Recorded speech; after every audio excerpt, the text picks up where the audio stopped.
एक के बाद एक के बाद एक के बाद एक के बाद एक हार बचाना आसान नहीं होता। अब इतनी बार आप हारते जा रहे हैं। हरियाणा की हार कोई आसान नहीं रही होगी इन लोगों के लिए समझ। आज हल्का सा इनको लगता नहीं है ये लोग सत्ता में आ जाएंगे तो ये लोग इस तरीके का हुड़दंग मचाने लगते हैं। 14 तारीख परिणामों के बाद एक बार फिर से बिहार में अब एनडीए की मजबूत सरकार इस बार बनने जा रही है। नमस्कार, आप लाइव सिटीज देख रहे हैं, मैं हूं ताज। बिहार में पहले चरण के मतदान आज शाम 6 बजे खत्म हो गए हैं, लेकिन इसके बाद सियासत में सियासी बयानबाजी का दौर बिल्कुल जारी है। इसी क्रम में आज चिराग पासवान, उनका सबसे बड़ा बयान अभी सामने आया है और जो आज के पहले चरण यानी कि 121 सीटों पे मतदान संपन्न हुए शाम 6 बजे तक और 18 जिले आज कवर हुए हैं। और इसी के मद्देनज़र चिराग पासवान जो है बिल्कुल आज जो है महागठबंधन में तेजस्वी यादव हों या फिर राहुल गांधी हो, इन दोनों को घेरे हैं।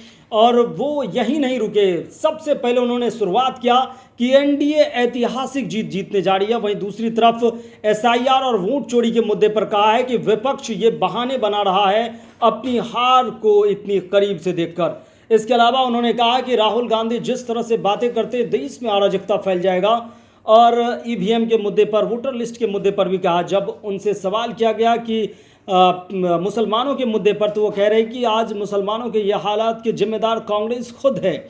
और इसके अलावा उन्होंने कहा कि तेजस्वी यादव जो हर एक परिवार में नौकरी देने के वादे कर रहे हैं, वो बिल्कुल जो है उम्मीदों पर खरा नहीं उतरने वाला है, क्योंकि राज्य का बजट ही इतना नहीं है कि हर एक परिवार से एक सदस्य को नौकरी दी जाए। तो चिराग पासवान क्या कुछ कह रहे हैं, पहले आप वो सुनिए। पहले चरण का मतदान और जिस तरीके से रुझान आ रहे हैं, हम लोगों की अपनी सीटें, गठबंधन की तमाम सीटें, इसमें एक बात तय है, एक बात स्पष्ट है और रत्ती भर इसमें कहीं कोई शंका नहीं है। और मैं इसलिए कतई नहीं बोल रहा कि मैं इस गठबंधन का हिस्सा हूं। 14 तारीख परिणामों के बाद एक बार फिर से बिहार में अब एनडीए की मजबूत सरकार इस बार बनने जा रही है। हम लोग लगभग पिछले 20 दिनों से प्रचार कर रहे हैं और अब जब हम लोग सेकेंड फेज के प्रचार में हम लोग उतर गए हैं और आज जिस तरीके से मतदान पहले चरण का संपन्न हुआ, ऐसे में ये विश्वास हम लोग को और ज़्यादा बढ़ गया है कि इस बार एक ऐतिहासिक जीत की ओर हम लोग अग्रसर हो रहे हैं। जिस तरीके से यूनाइटेड एनडीए पर जनता का विश्वास हर बीते दिन के साथ बढ़ता जा रहा है और वहीं दूसरी तरफ महागठबंधन, बिखरा हुआ महागठबंधन और झूठे वादों को लेकर जिस तरीके से ये जनता के बीच गए, जिस तरीके से हर परिवार को हम सरकारी रोजगार दे देंगे। भाई, बिहार की जनता ज़्यादा पढ़ी लिखी है, ज़्यादा समझदार है। वो जानती है कि अगर राज्य का बजट इतना है और आप इतने करोड़ सरकारी नौकरी देने की बात कर रहे हैं, भैया अगर 2.5 करोड़ परिवारों को नौकरी देंगे तो गिरी से गिरी हालत में 7 से 9 लाख करोड़ का आपका बजट जाएगा। कहाँ से आएगा पैसा? ये सारी बातें जनता समझ रही है, जनता बोल रही है। तो ऐसे में मैं ये मानता हूँ कि इस बार हमारा एनडीए का गठबंधन ऐतिहासिक जीत की ओर अग्रसर हो रहा है। दूसरा चरण की समाप्ति आते आते तक ये जीत का मार्जिन और बहुत ज्यादा बढ़ने वाला है। प्रियंका गांधी ने कहा है कि चुनाव आयोग के 3 अधिकारी जो है लोकतंत्र की हत्या कर रहे हैं। क्या प्रियंका गांधी ने कहा है कि चुनाव आयोग के 3 पदाधिकारी लोकतंत्र की हत्या कर रहे हैं। आप सरकार के ऊपर आप भरोसा करते नहीं हैं। प्रधानमंत्री को आप व्यक्तिगत तौर पर अपमानित करने का काम करते हैं। संवैधानिक संस्था में आपको संवैधानिक संस्थाओं पे विश्वास नहीं है। सेना का आप तुष्टीकरण करना चाहते हैं कहकर कि 10% आबादी ने पूरी सेना को कब्जा किया हुआ है। देश में आप अराजकता फैलाना चाहते हैं ये कहकर कि जेनजी इन बातों को देखे समझे, प्रवोक कर रहे हैं ना आप। ये सारी बातें दर्शाता है कि किस तरीके से देश की सबसे पुरानी पार्टी आज हताशा और निराशा के इस दहलीज पर आ गई है कि वो अपनी हार को पचा नहीं पा रही, इसीलिए वो ठीकरा दूसरों पर फोड़ने के लिए हर संभव बहाना ढूंढ रही है।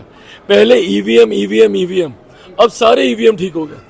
मजाल है कि गलती से कोई विपक्ष का नेता बोल जाए कि भैया ईवीएम खराब है, उसके बाद नया बहाना क्या, वोटर लिस्ट। अरे प्रभु, अगर वोटर लिस्ट में इतनी गड़बड़ी है तो आप न्यायालय क्यों नहीं जाते? जाइए तो एक बार सुप्रीम कोर्ट जाके बताइए, वहां पे आप प्रेस मीडिया के सामने हंगामा करेंगे, बिहार में आके 10 दिन हलचल मचा के दौड़ भाग करके भ्रमित करने का काम करेंगे। बस जब अधिकृत तौर पर उसकी शिकायत दर्ज करनी होगी तो ना आप चुनाव आयोग के पास जाएंगे, ना आप सुप्रीम कोर्ट के पास जाएंगे। और दूसरा, अगर एसआईआर इतना ही बुरा है तो भाई बाकी के आपके साथी राजनीतिक दल क्या कर रहे हैं? राजद ने तो इस मुद्दे को नहीं उठाया, जहां पर आप छोड़ कर गए वहीं पर इन लोगों ने छोड़ दिया। ना उत्तर प्रदेश में कोई दूसरा विपक्षी राजनीतिक दल उठा रहा है। तो ऐसे में आपके साथ आपके बाकी के तथाकथित सो कॉल्ड इंडिया अलायंस के बाकी के घटक दल कहां हैं इस मुद्दे को लेकर? हकीकत है कि वो भी समझ रहे हैं, और मैं मानता हूं कांग्रेस के लिए और राहुल जी, प्रियंका जी के लिए मैं समझ रहा हूं कि तकलीफ की बात होगी। एक के बाद एक के बाद एक के बाद एक के बाद एक हार पचाना आसान नहीं होता। आप इतनी बार आप हारते जा रहे हैं। हरियाणा की हार कोई आसान नहीं रही होगी इन लोगों के लिए समझना। वहां पे जब ये जलेबी बांट रहे थे और सोचे कि यहाँ पे जलेबी छान के ये सब चीजें हो जाएंगी, जिस तरीके से इनको मुंह की खानी पड़ी है हरियाणा में, वही हर्ष इन लोगों का बिहार में होने वाला है। And they are anticipating this, they are well aware कि यही होने वाला है। इसीलिए पहले से बहाना, अब चुनाव आयोग के ऊपर ठीकरा फोड़ेंगे कि भैया चुनाव आयोग मिला हुआ है, तो अपना समय भूल गए। भाई वो तो कोई राजनीतिक दल का व्यक्ति नहीं थे जिन्होंने पहली बार किसी संवैधानिक संस्था के ऊपर आरोप लगाए थे। सीबीआई से ही वो जुड़े हुए थे, और कांग्रेस के शासनकाल में उन्होंने कहा था कि सीबीआई तोता है। किसका शासन था उस वक्त? कांग्रेस यूपीए की सरकार थी, और वो एक अधिकारी थे, कोई राजनीतिक दल नहीं। तो समझ में आता है कि राजनीतिक आरोप प्रत्यारोप हार को समीप देखते हुए आप कर रहे हैं। तमिलनाडु के मुख्यमंत्री ने कहा है, तमिलनाडु के मुख्यमंत्री ने कहा है कि कांग्रेस की वजह से ही मुसलमानों की इज्जत बची है। तमिलनाडु के मुख्यमंत्री ने कहा है कि कांग्रेस की वजह से ही मुसलमानों की इज्जत बची हुई। हाँ, तो वो पढ़ ले भाई, सच्चर कमेटी की रिपोर्ट कब आई थी? 2005-6 के आसपास आई थी ना। उससे पहले केंद्र में लंबे समय तक कौन था शासन में? कांग्रेस थी। बिहार में कौन था? राजद थी। और ये कौन सी पार्टी है जो मुसलमानों के सबसे बड़े हितैषी, स्वयं घोषित उनके संरक्षक बने फिर रहे हैं? और क्या किया आपने बदले में आज तक उनके लिए? सिर्फ उनको वोट बैंक बना के रखा। तो अगर उनको लग रहा है अगर डीएमके को, तो मुसलमान भाइयों से जाके पूछ लीजिए कि भैया अगर आपको ऐसी ही इज्जत बचानी है और इतना ही अगर आपको मान सम्मान चाहिए, इतने में आप खुश हैं, तो भैया संतुष्ट रहिए। क्या कर सकते हैं? हाँ, किसके ऊपर हमला हुआ? उनके काफिले पे हमला हुआ। ये गलत है भाई। इस तरीके से दिक्कत यही है ना कि आप अपनी हार को समीप देखते हुए अगर आप इस तरीके से, और ये राजद का कल्चर रहा है, मैं बार बार, और इसीलिए ये वो घटनाएं हैं जो उदाहरण है जो फर्स्ट टाइम वोटर्स को समझनी चाहिए। अभी तो हार करीब इनको दिख रही है, तब ये लोग इस तरीके की घटना को अंजाम दे रहे हैं। कल को कहीं सत्ता में आ गए तो किसी दूसरे को ये जीने नहीं देंगे। और यही 90 के दशक में हुआ था, जब हत्या, अपहरण, लूटमार, डकैती सब चरम सीमा पे था। आज हल्का सा इनको लगता नहीं है कि ये लोग सत्ता में आ जाएंगे, तो ये लोग इस तरीके का हुड़दंग मचाने लगते हैं, जिस तरीके की भाषा का इस्तेमाल करने लगते हैं। और पूरा 90 का दशक बिहार आज अगर 90 में बर्बाद हुआ तो उसका जिम्मेदार यही कल्चर रहा है राजद का।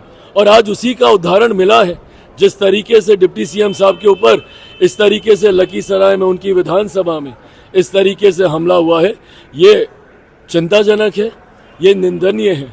और मैं मानता हूं कि लखीसराय की जनता वोटाधिकार से जरूर इसका जवाब देने का काम करेगी। तो आपने सुना कि किस तरह से चिराग पासवान जो है तेजस्वी यादव के बयान हों और उनके अलावा राहुल गांधी के वोट चोरी के मुद्दे पर दोनों को बिल्कुल घेरे, और तेजस्वी यादव पर यहां तक कह दिया कि 7 से 9 लाख करोड़ का बजट चल जाएगा, और बिहार का इतना बजट है ही नहीं कि प्रत्येक परिवार के एक सदस्यों को नौकरी दिए जाएंगे। वहीं उन्होंने कहा कि राहुल गांधी देश में अराजकता फैला रहे हैं। इसके अलावा उन्होंने कहा कि जिस तरह से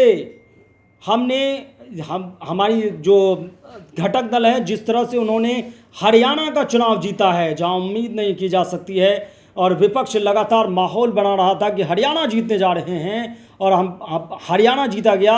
उसी तरह 14 नवंबर को एनडीए ऐतिहासिक जीतते हुए बिहार में सरकार बनाने जा रही है। और इसके अलावा उन्होंने कहा कि जो है कांग्रेस जो है अब निराश हो चुका है, कांग्रेस अब दर दर भटक रही है, कहीं जो है उन्हें जीत नहीं मिल रही है, इससे बौखला गए हैं। अगर राहुल गांधी वोट चोरी के मुद्दे पर इतने ही गंभीर हैं तो फिर वो सुप्रीम कोर्ट जाए, फिजूल का वो मीडिया में आकर बखेरा खड़ा करते हैं और माहौल ख़राब करने का प्रयास करते हैं। इसके अलावा उन्होंने कहा कि अपनी हार पर ये लोग बिल्कुल जो है इधर उधर की बयानबाजी कर रहे हैं।